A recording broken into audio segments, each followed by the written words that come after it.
Hi everyone, I'm Stephen Blackwood, and it is a great pleasure today to introduce a lecture by Professor Michael Hurley of the University of Cambridge. This lecture is a special one for me for a couple of reasons. The first is because Professor Michael Hurley, Professor of Literature and Theology at the University of Cambridge, Fellow of Trinity College, Cambridge, and also the External Academic Dean of Ralston College, has been a friend of Ralston College since nearly its very beginning. And so it's a great pleasure and privilege for us to share with you someone we know well at the height of his powers, a great scholar of literature, a very careful and deep mind, a nuanced thinker, and someone who is really an expert on the topic of this lecture today, which is the relationship between language and thought.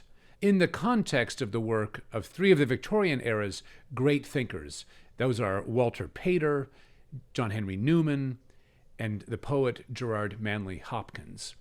But this lecture is special to me for another reason too, and that is because it was given as one of the first lectures of our first year of the Masters in Humanities on a terrace overlooking the Aegean in Greece.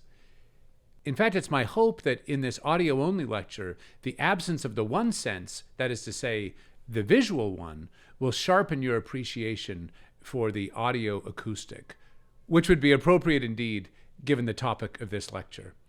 I hope you'll enjoy this and also follow us, and feel free to subscribe to this podcast and stay tuned for the lectures still to come. I'm Stephen Blackwood. Thanks for listening.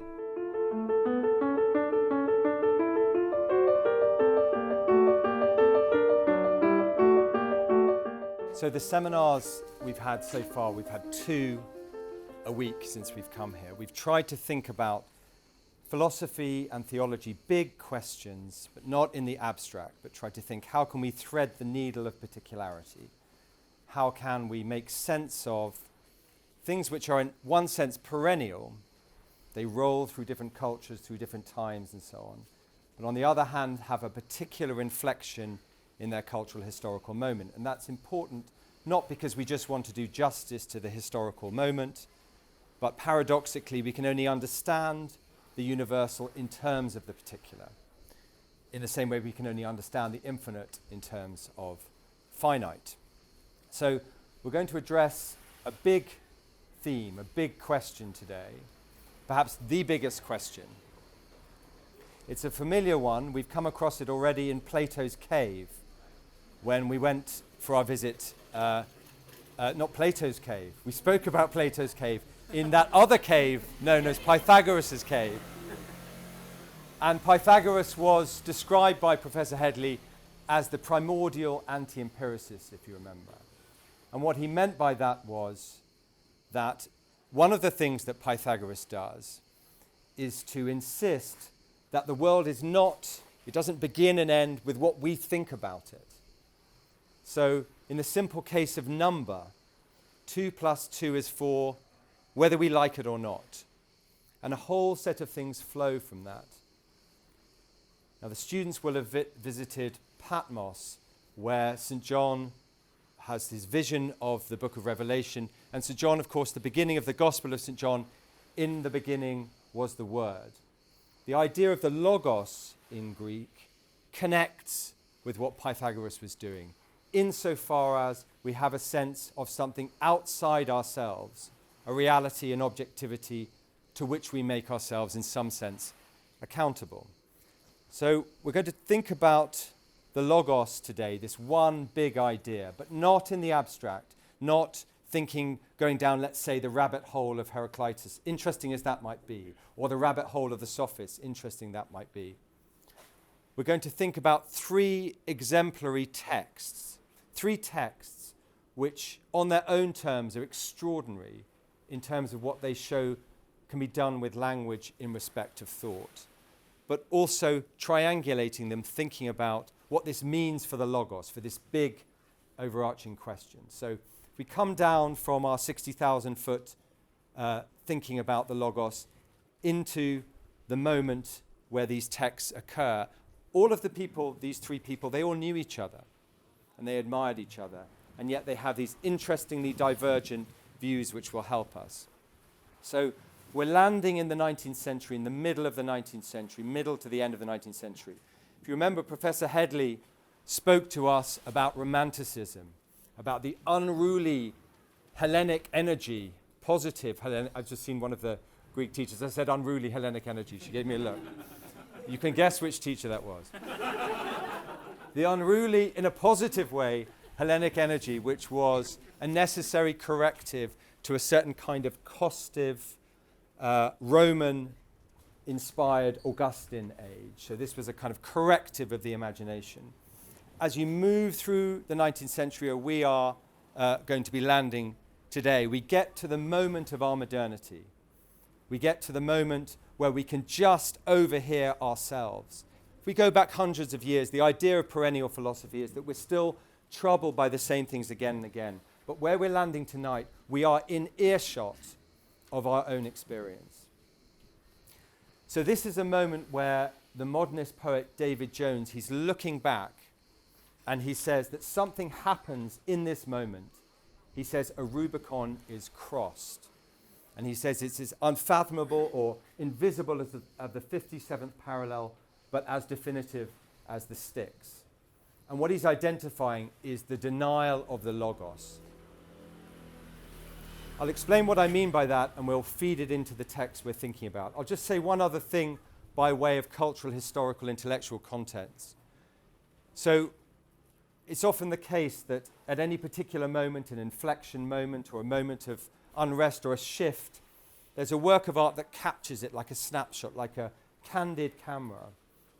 And for me, this moment is caught by a poem that we're not going to look at today.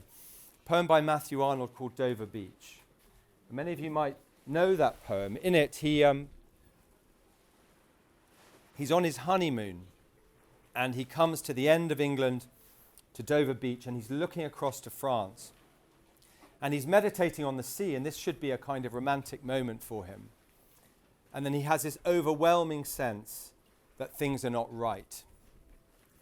And that first stanza tips to the second stanza, and suddenly we have Sophocles. He says, Sophocles long ago heard it in the Aegean. So what he can see and what he can hear, he's suddenly connected through deep time to something that has troubled human beings throughout the ages. He describes it as the ebb and flow, the turbid ebb and flow of human misery. But it's not an entirely pessimistic moment for him, because in identifying Sophocles as someone who heard in the water, the lapping of the water, the ebb and flow of our life, the great tragedian, that for Arnold is not entirely pessimistic, because he admires Sophocles as someone who can redeem tragedy, make it beautiful, make sense of it, redeem the Logos so that we have a rational order. That is the predication of the Logos for Pythagoras. He doesn't call it that, but the idea that numbers make sense in the world, it's not just our projection. So he has this moment where he's thinking about Sophocles and how Sophocles also felt this. And in particular, he thinks that the retreating of the tide, he says, is like a sea of faith that's retreating. But it's not for him some kind of parochial sense in which the Church of England is in trouble or Christianity is in trouble. It's the retreat of the Logos itself, the idea that there is an order to which we are all accountable, or that we might recognize that. And so this is the Dostoevsky realization that's been said elsewhere, not least by Nietzsche himself, that when you kill God or God is absent, you don't cease to believe in something. You then open yourself up to believe in anything. There isn't an accountable order. So Arnold is anxious about this, and he turns in it to his wife, his new wife, and he says, we just must love each other. And then as the poem ends, in this moment of retreat, we find ourselves back in ancient Greece again. And we have 3 lines, and it's more coded this time. And he says, we stand here as on a darkling plain, swept with the strange alarms of trouble and flight, where ignorant armies clash by night. And what he's thinking of is that moment in the Peloponnesian War, and it's really the end of Athens, or the end of the Athenian moment, in this fatal battle where there is moonlight, but it's pretty much dark, and they're fighting, and they end up killing each other. That's where it's gone, that it's not merely that they have adversaries who are against them, but they are so confused in the fog of war, metaphorically, that they slaughter each other, their own men. And so for Arnold, that's where we are.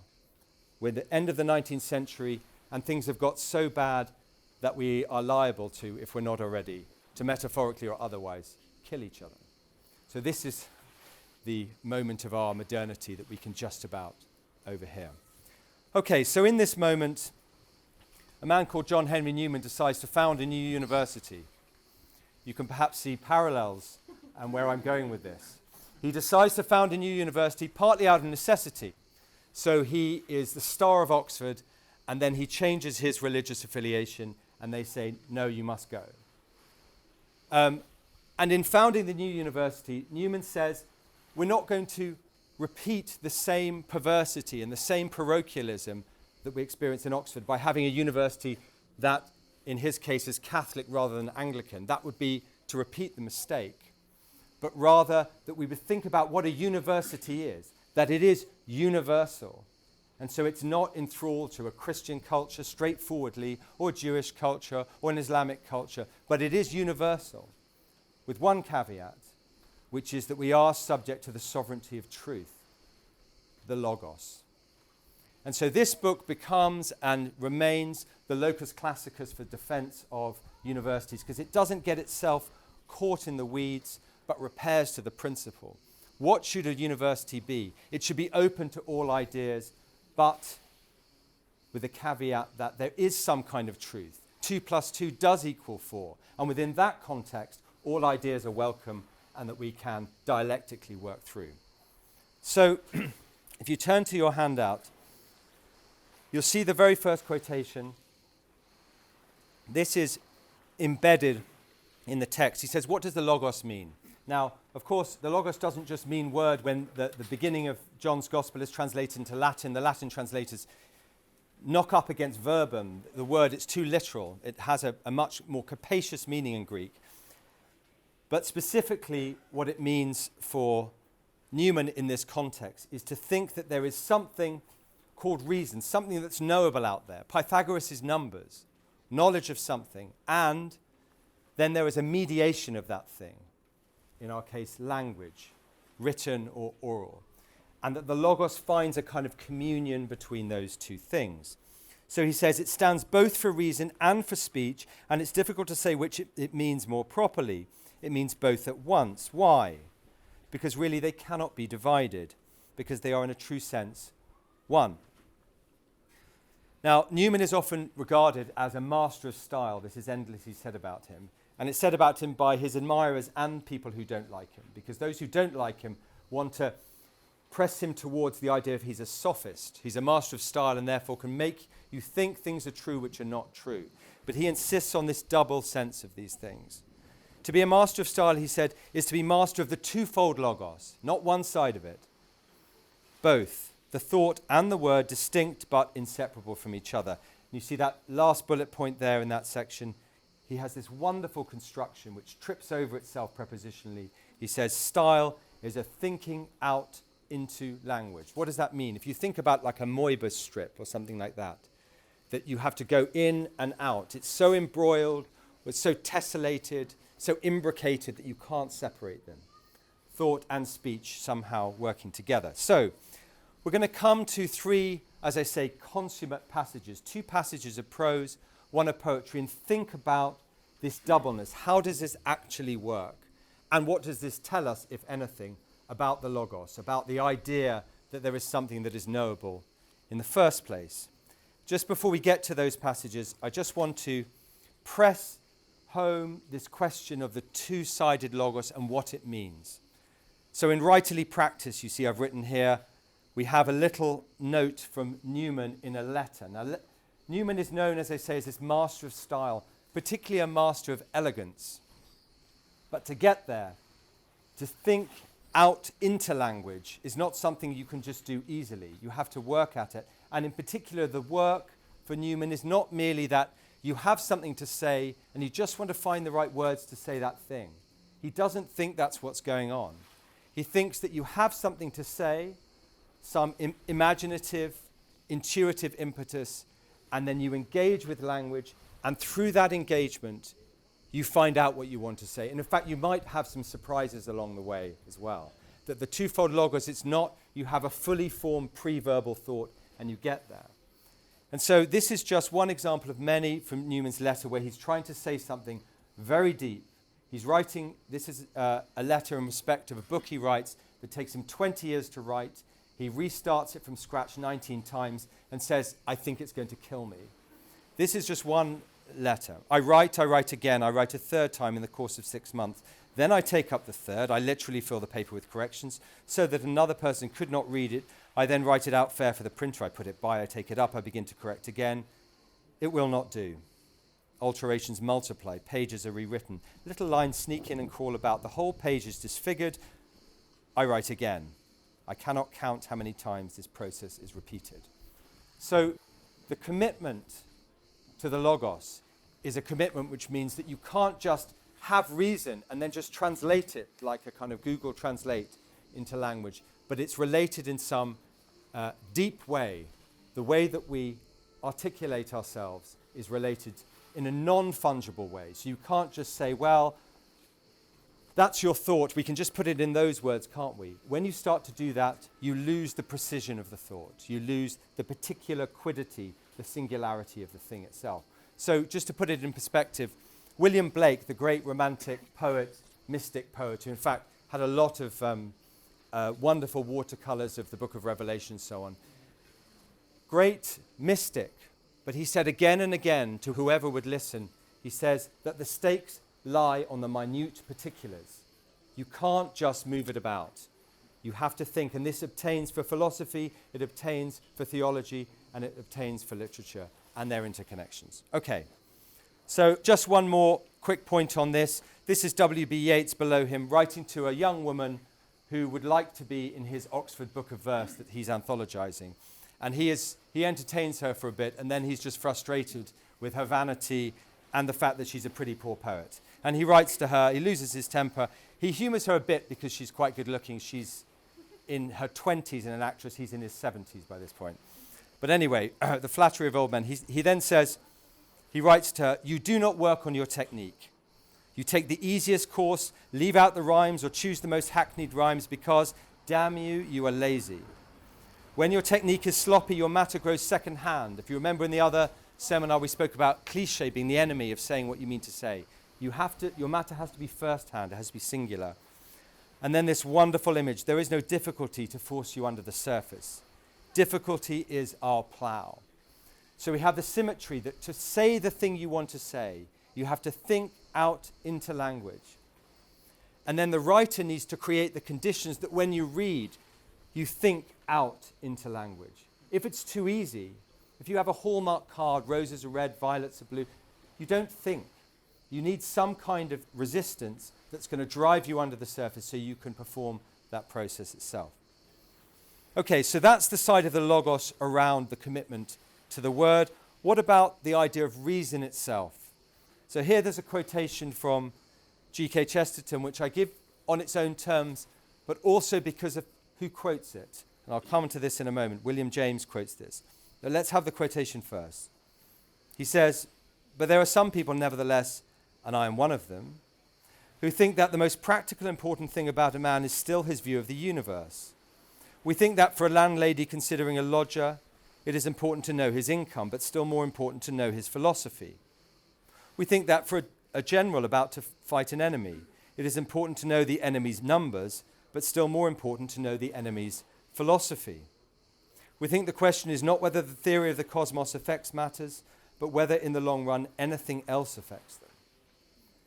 Now, Chesterton's point is that we come to things too far downstream.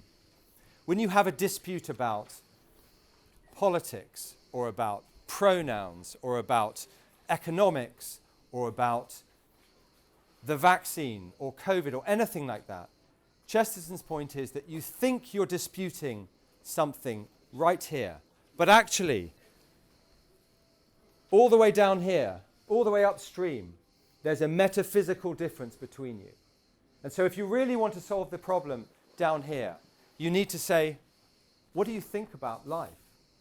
What do you really think? Everything ultimately is an uninterrogated, if you don't think about it, metaphysical presupposition. So William James, many of you may know, is one of the fathers of so-called pragmatism, the philosophical school in the late 19th century America. And he takes this up and he quotes this in his lecture at Harvard in 1906, The Present Dilemma in Philosophy. He quotes this and then he says, I agree with Mr. Chesterton. And the philosophy of pragmatism is in many ways a humble riposte to the idea that even philosophically you could get there by brute logic. He says, no. There's something which is further back here and more elusive. And so tell me what you think about the universe. Tell me your worldview, and then we can talk about this thing that's always down here. Okay, so that's a kind of setup for thinking about the Logos. And now we're now going to try to press it into these three consummate texts. So the setup being that there's a double nature, and that it's not just this and that, but out into. They're embroiled and they're inextricable in some way. So the first passage we're going to read, and you'll be pleased to hear that you'll have a rest from my dulcet tones, because we have a couple of readers who are going to help us out. The first passage is from Walter Pater. Now, if any of you know Walter Pater, you will know he wrote what is often called the Golden Book of Aestheticism. And aestheticism is a movement in the 19th century which says, actually, art is good or bad on its own terms. If you remember in the first seminar, quoted Oscar Wilde, that Oscar Wilde says that there's no such thing as a moral or immoral book. Books are well written or badly written, that is all. So aestheticism is trying to disarticulate the Logos. So the idea that the beauty is related to truth, which is related to goodness. It's trying to say, in fact, this painting or this song or this poem is good on its own terms, whether it's beautiful. It doesn't matter what it says. It's only how it says it. So he is the great champion of this in this quite provoking and important book, so provoking and important that when he republishes, he takes out some of that, the heat out of it. It's still there, but he takes it out. And in a sense, the movement has already gathered a pace around him. Now, we're going to hear a passage from him, but before we do, I just want to draw your attention to this very short quotation above here in 1888. Now, this is after Pater's written this great important book about aestheticism. And he writes an essay called Style. And it's a scandal, but for the opposite reason of the book of aestheticism.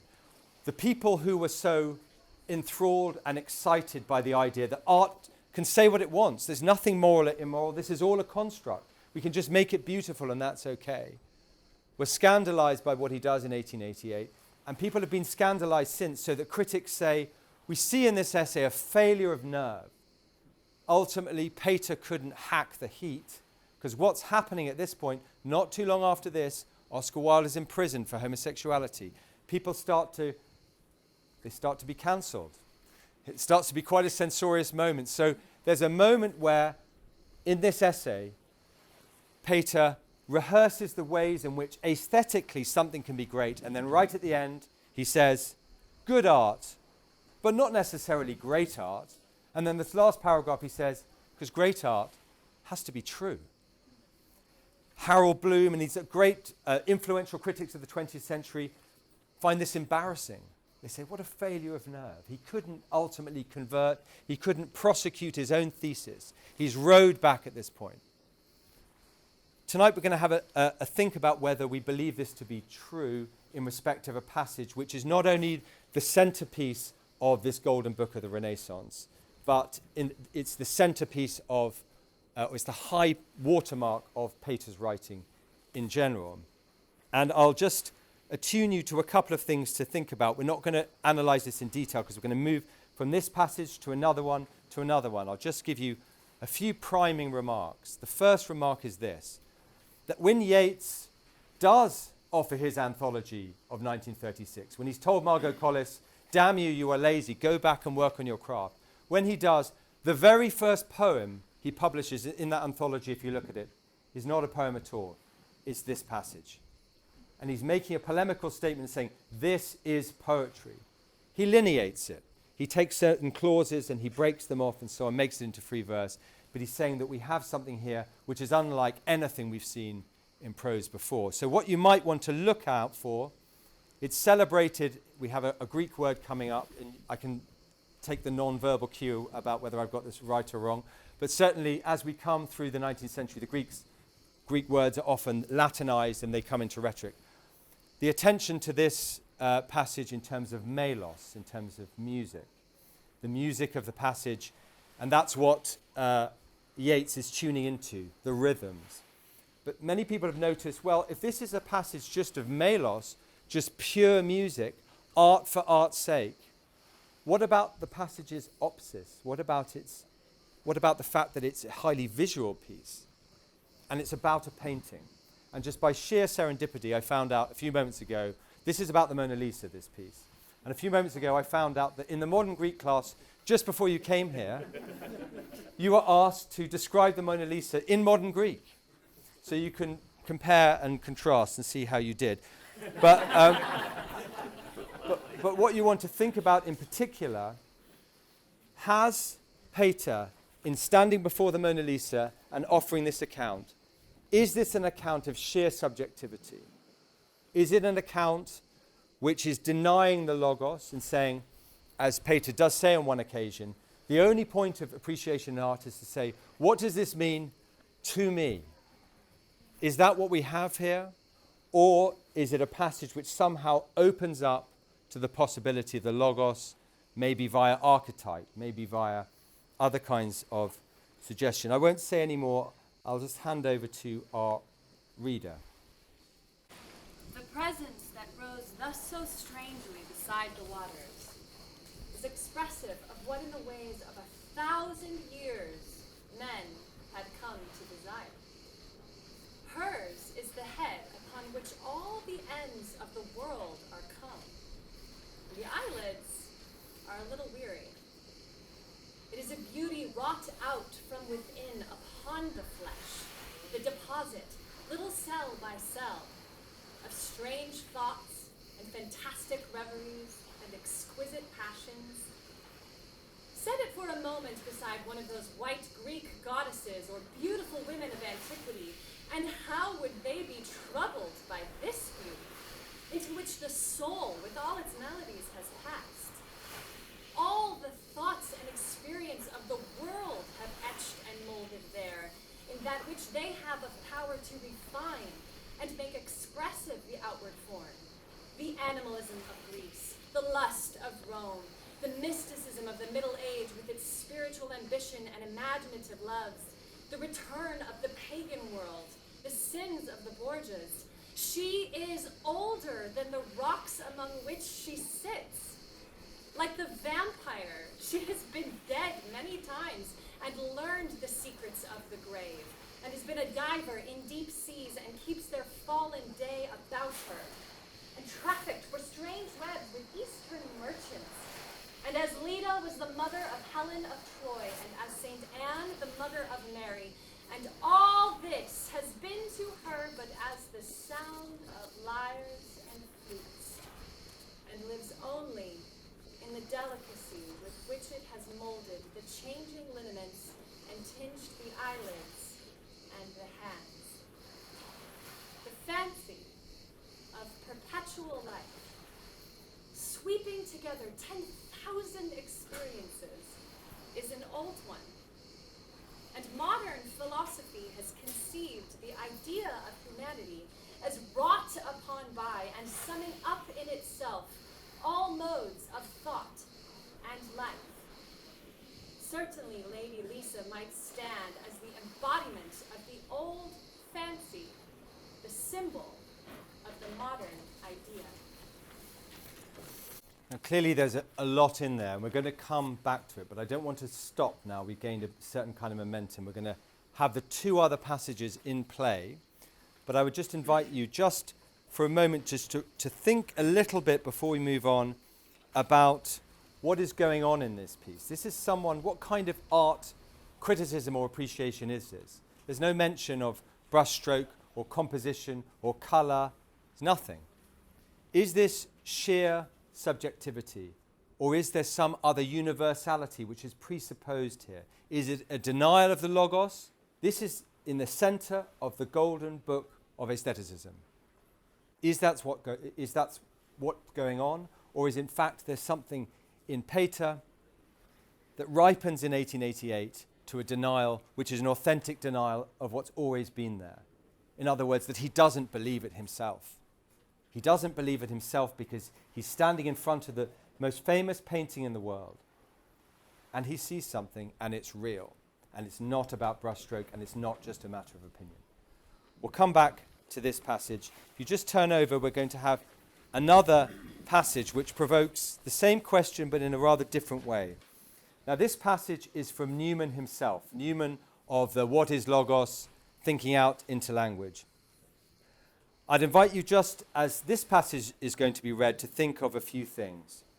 One is, think about there's an affectionate proleptic moment that happens in a sentence. Proleptic, kind of looking ahead. So in the second sentence, we get this clause, as he thinks successfully. Now what's going on in this passage is we have two versions of time. We have the boy who reads a great literary work, and within the same sentence, the boy grows up and is a man. So that as he thinks has a kind of status of already looking ahead to the man. But you also have another kind of time that's going on here, which is, what does it mean to read an ancient work in our own time? So I invite you to think about that, and to think about two other things, two more Greek words for you, or Greek via Latin now, rhetorical words.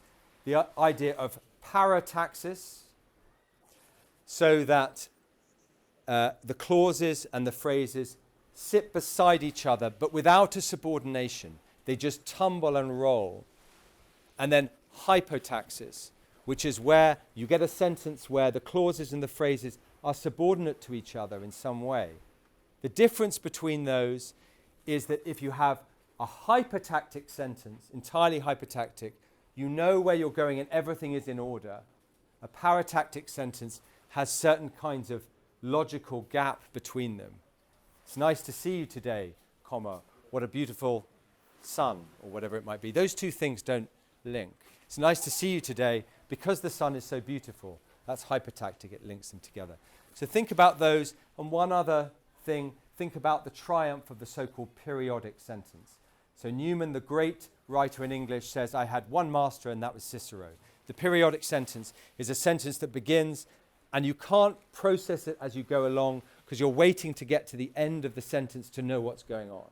It's very beautiful, but it's also incredibly effective in a passage like this where time is collapsing on top of itself. It's not just progressing in time. You have the boy and the man, and you have Virgil, and you have the medieval moment, and you have him right now. And one more thing I'd invite you to think about is the status of an aesthetic object that you admire from a distance, art for art's sake. There's no moral or immoral book, versus one into which you are implicated. You stand before the Mona Lisa, or you read a poem, or you sing a song, and you're inside it. And being inside it is not just a disposition, but it means somehow you have to understand what it means.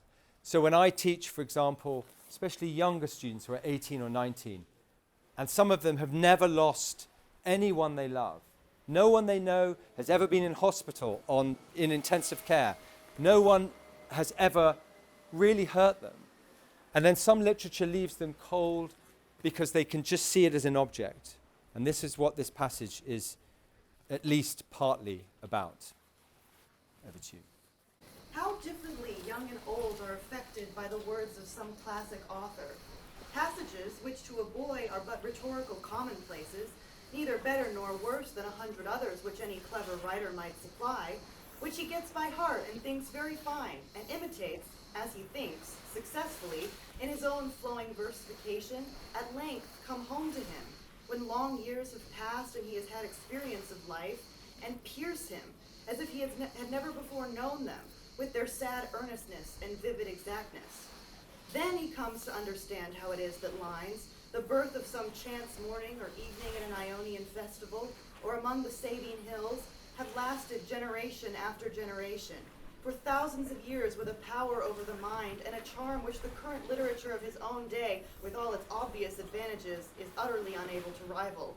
Perhaps this is the reason of the medieval opinion about Virgil, as of a prophet or a magician, his single words and phrases, his pathetic half-lines, giving utterance as the voice of nature herself to that pain and weariness, yet hope of better things, which is the experience of her children in every time.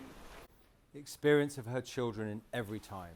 The Logos presupposes that universality, but also it's necessarily inflected in terms of the particularity of the person and the moment. Again, we're going to come back to this. The last leg of our three-legged stool, or the last part of the triangulation, is a poem. Now, by way of introduction to this poem, I should just briefly introduce the poet. So this is a man who, troubled in some ways, deeply intelligent. He was the star of Oxford when he was there. And Walter Pater was his tutor. So he's getting aestheticism every week, every term. And he turns away from that. He becomes a priest. And he writes poems of extraordinary ecstasy. Poems that begin, for example, "The world is charged with the grandeur of God. It will flame out like shining from shook foil. As kingfishers catch fire, dragonflies draw flame." These poems which are a kind of incandescent, a kind of rapture of sense. The world is good and God is fired through it. But then he ceases to feel God's presence and he can't write anything. And he goes into this barren moment where he writes these very poignant letters saying that he feels like a eunuch. And then later on he says, "I feel like a straining eunuch," which is, I think, a worse kind of eunuch in terms of your... because you're not accepting your eunuch status. And he just feels dry. And he says that love is the only inspiration and the only person I love is absent. He has these amazing lines like where he says that my prayers are like dead letters sent to him that lives, alas, away. The idea of a dead letter. You send a letter to someone and they send it back to you and say, they don't live at this address. Extraordinary. But he can't write poetry until he feels God again, but not in a good way. He comes to feel that God is coming after him in a way of testing him. And so one of the things you'll need to know about this poem is we have the image of Job, or imagery from Job in here, the book of Job, which many of you, most of you perhaps will know, where God tests Job, righteous Job, puts him through all kinds of travails and tortures, really. And we also have the image of Jacob. So if you know the story of Jacob from Genesis and Hosea, that Jacob ends up wrestling with a man variously described as an angel in the Hosea account, and he wrestles all through the night. And in the end, he wounds, or Jacob emerges with a limp from this and lets him go, but calls him Israel, he who has contended with God. And so there is a kind of rationale that begins to be built into this poem about the suffering. Like Job, like Jacob, maybe the fact that I'm suffering is a good thing. Maybe this is a kind of purgation, maybe. So he writes these what are called dark or terrible sonnets when he feels in these dark moments. And of this sonnet in particular, he says, if any sonnet was written in blood, this was it. So this is the opposite of aestheticism. He's not mucking about. This is not beauty for its own sake. We saw with the Newman and the Pater extraordinary agonism in the service of extraordinary elegance. Beautiful sentences, just keep running and running. If my students wrote sentences that long, I would shock them into bits. Unless they could write them like that. In which case, I would just retire. What's the point? But with Hopkins, you have agonism in the service of agonism. So he creates this extraordinarily stressy thing. And I've noted just at the top there, he says, obscurity, I do and will try to avoid, and here we get the kicker, so far as is consistent with excellence, is higher than clearness at first reading. So he says it has to earn its place in some way. And so we can decide, I'll read it to you, whether you think it's earned its place. Another thing you might want to listen out for, so the lion limb against me is a kind of Job reference, but it's also, there are allusions to this in respect of God as well. So you get this kind of double sense. I kissed the rod. You might not quite know what that means. That's in the third break there. You can see it's about the 10th line. I kissed the rod. So this is him becoming a priest, since I kissed the rod. Has other meanings too, but we'll take that one for now. And the only other thing you might want to think about is the Hamlet reference, if it is a Hamlet reference. The most famous line in all of English poetry from Hamlet is obviously to be or not to be. And we get a version of that playing itself out here. And listen out for the first 4 lines, 7 negations, including the first word being not. I would repeat that he's not mucking about. Not, I'll not carry and comfort despair, not feast on thee, not untwist, slack they may be, these last strands of man in me, or most weary cry, I can no more. I can. Can something, hope, wish day come, not choose not to be. But O thou terrible, why wouldst thou rude on me, thy ring-whirled right foot rock, lay a lion limb against me, scan with darksome devouring eyes my bruised bones, and fan, in turns of tempest me heap there, me frantic to avoid thee and flee. Why? That my chaff might fly, my grain lie sheer and clear, nay, in all that toil, that coil, since seems I kissed the rod, hand rather, my heart low, lapsed strength, stole joy, would laugh, cheer whom though? The hero whose heaven handling flung me, foot trod me, or me that fought him? Oh, which one? Is it each one? That night, that year of now done darkness, I, wretch, lay wrestling with my God. My God. So that parenthetical, my God, is an extraordinary risk. It's a profanity, but it's also, of course, the last words of Christ on the cross. And in this poem, it's the recognition of Jacob. I'm wrestling with this adversary, my God. I'm wrestling with God. And therefore, the whole poem rests itself back on that. Now, the 4 lines below it, I'm not going to say anything about those. Only I offer these. These were earlier versions of this last line. This is the thinking out into language. And it's not clear with Hopkins, if you follow all his drafts, it's not clear that he gets closer and closer and closer. Sometimes he's getting closer and closer, and then he scraps it all, and then he just jumps. And the old-fashioned word inspiration seems to be at play there. And we could talk about why the last line is so astonishing and so different from the others. But I want to bring these 3 together now and to open it up to the group to start to think about comments and observations and queries that we might collectively have about these pieces, what they represent at this moment. We're on this kind of knife edge that Matthew Arnold recognizes in Dover Beach. He sees it, and he sees that Sophocles saw it. And then there's hope because Sophocles also saw it. So it's a unique moment, but it's also a timeless moment. And these 3 men who knew each other and admired each other are converging in this strange constellation around the Logos and what it might mean and the relationship between those 2 things. So if I know anything about the intellectual engine that is, I think, silently revving in this MA cohort, people will have a lot to say, but I would also invite any of our guests and friends and supporters if they'd like to make any observations. We can see if we can get not just scattered thoughts, but let's see if we can move somewhere. So if anyone wants to start by saying anything about any of the three. Oh, there we are. Well, I was going to say, yeah.